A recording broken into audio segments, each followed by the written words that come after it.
Hey guys, I am taking a break from YouTube. I just wanted to officially say that.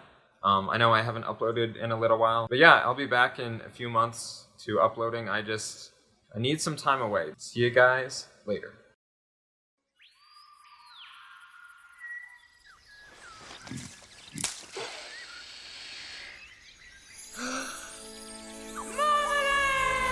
Hi everybody, welcome back. In today's video, I'm going to be talking about one of my personal favorite movies, Paddington. And I'm going to be telling you why it should be one of your favorite movies too. Just a heads up, I'm pretty much going to spoil the entire movie, but I'm not sure how important spoilers are for kids' movies. Directed by Paul King and released in 2014, the movie follows a young bear called Paddington. Forced to leave his forest home in the wake of tragedy, Paddington's Aunt Lucy sends him away to London to find a new home. There he is discovered by the Browns. Oh, stranger danger. What? Keep your eyes down, there's some sort of bear over there, probably selling something. Good evening. No, thank you. And, after some coaxing from his wife, Mr. Brown reluctantly agrees to temporarily take in Paddington while they search for a better home for the bear. However, as they look for a new home for Paddington, they soon begin to realize that the best place for the bear may be in their own family. They might just have to save him from an evil taxidermist first. I'm sorry. It's just that creature means a great deal to me. Why? Is he endangered?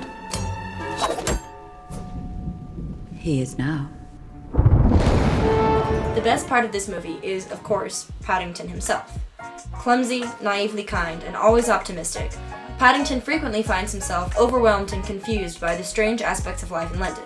He doesn't understand how to use toothbrushes, he doesn't understand how to climb up the stairs, and humorous disaster seems to follow him everywhere he goes. But, in spite of being forced to leave his home and family and adapt to this new, strange place, Paddington always remains positive. In fact, one of the great things about the movie is that Paddington's innocence and positivity is never looked down on. Surely he's naive, but his positive outlook on life is something that all of us could use a little bit more of. In addition to his lovable personality, Paddington is ridiculously cute. His animation is impeccable, with his face showing emotion so well that I break down in tears every single time he looks the slightest bit sad. You really feel like they took an actual talking bear, even though those don't exist, and filmed him for the movie instead of animating him. Early on in the film, we see Paddington in darkest Peru with his Aunt Lucy and Uncle Pastuzo, where they introduce one of the best aspects of Paddington's character, Marmalade. Yep, Marmalade. Embarrassing. But tasty. Taught to make it by his beloved aunt and uncle, Marmalade contains all the vitamins and nutrients that bears need. But it's not just a nutritious snack for Paddington. Paddington survives off of marmalade on his voyage to London, and he keeps a marmalade sandwich in his hat at all times in case of emergencies. It sounds silly, but marmalade serves as a symbol of home for Paddington throughout this movie. He learned to make it at his home in the jungle.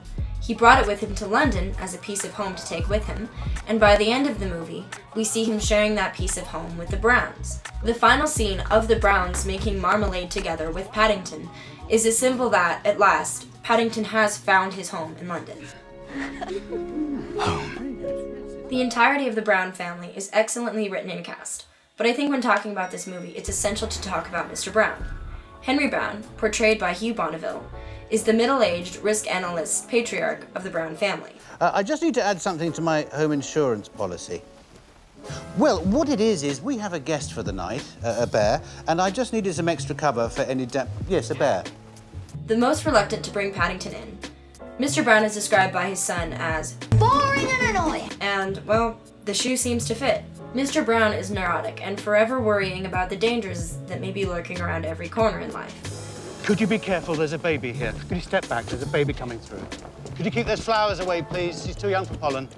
But, however seemingly cold, analytical, and uptight Mr. Brown may seem, the movie soon reveals him to be more daring and kind-hearted than first impressions may suggest. By the end of the movie, Mr. Brown's biggest victory isn't defeating the evil taxidermist or learning to have fun again. It's fully accepting Paddington into their family. This change of heart in Mr. Brown makes for a wonderful character arc and adds depth not only to his character, but to the movie overall. Although the other members of the Brown family have less dramatic arcs than Mr. Brown, each of them still plays an important role in the movie. Mrs. Brown, jovial and eccentric, is the first of the Browns to fully accept Paddington into their home. She represents the softer side of the Brown parents, showing kindness to Paddington even when Mr. Brown is unwelcoming. Judy, the eldest child of Mr. and Mrs. Brown, is hesitant to accept Paddington at first.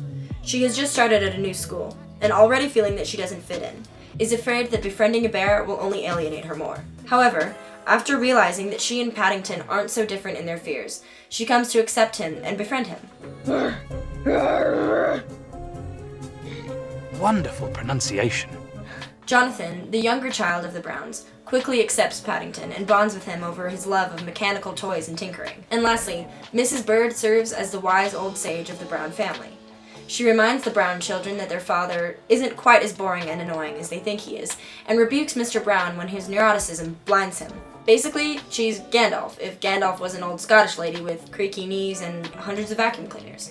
Something that's important to acknowledge about Paddington is the realism.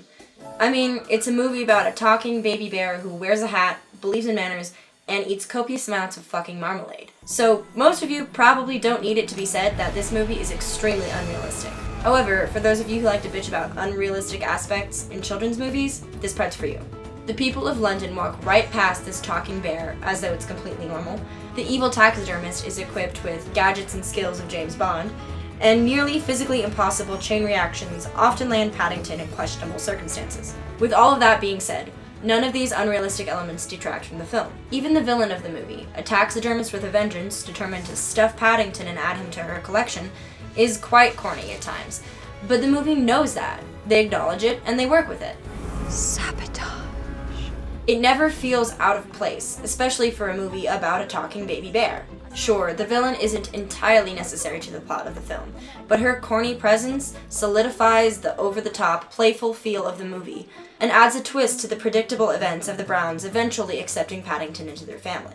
One of the most satisfying things about Paddington is the payoff of little details that are introduced throughout the movie. An ongoing joke regarding pigeons trying to take Paddington's emergency marmalade sandwich is established very early on in the movie, and occurs in a few more humorous scenes before having an exciting payoff in the climax of the movie. Similarly, traits of members of the Brown family are set up early on, with fun payoffs in the last few scenes of the movie. Judy is an excellent linguist, whom Paddington teaches to speak bear.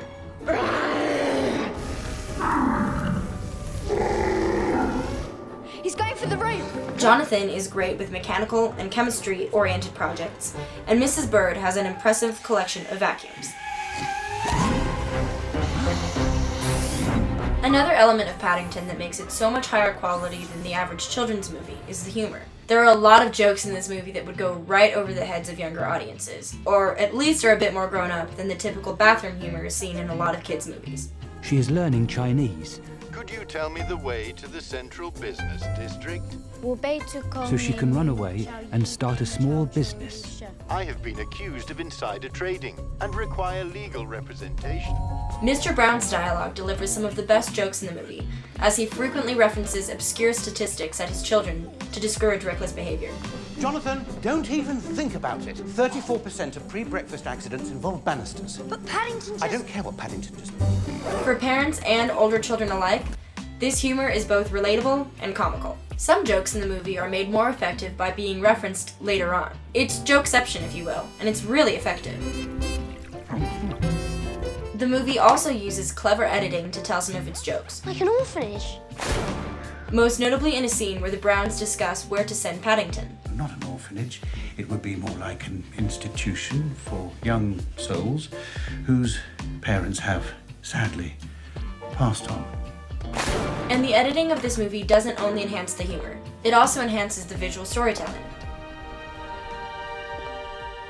Hello there. Mary. Oh, hello. A flowering tree mural in the Browns' house loses its flowers when Paddington leaves the Brown household, and the usually bright, colorful wardrobe of the Brown family becomes neutral and dreary. Even the generally warm, welcoming lighting used in the Browns' home is colder and much less inviting. He didn't really belong here. How can you say that?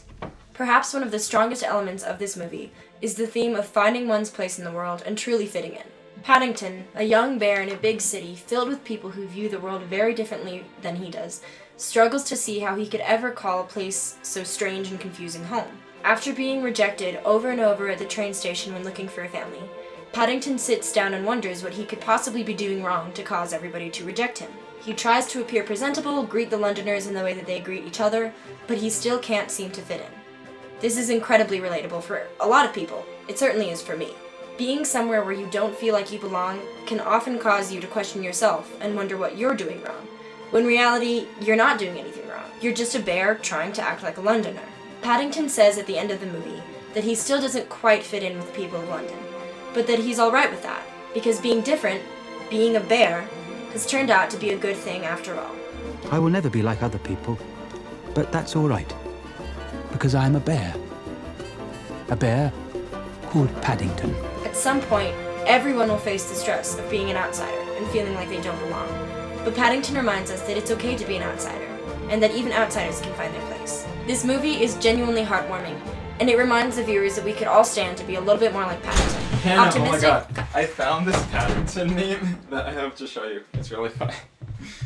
Okay, this is like partway through it, but it's just because it's like really long, but you'll get the point of it. Oh, it's dead.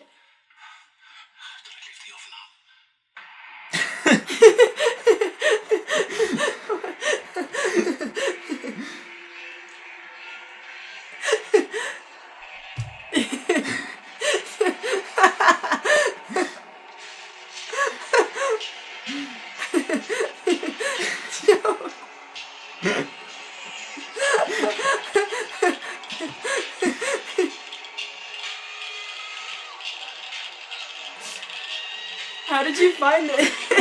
I just looked up. Well, it like came up in my recommended basically while I was looking at Star Wars memes. Wait, is that my camera? That's my fucking camera. What the fuck are you doing with my camera? I'm making a Paddington review. Well, you don't even make YouTube videos. Neither do you. Shit. Well, I guess I'll upload it. I don't have anything else to fucking upload.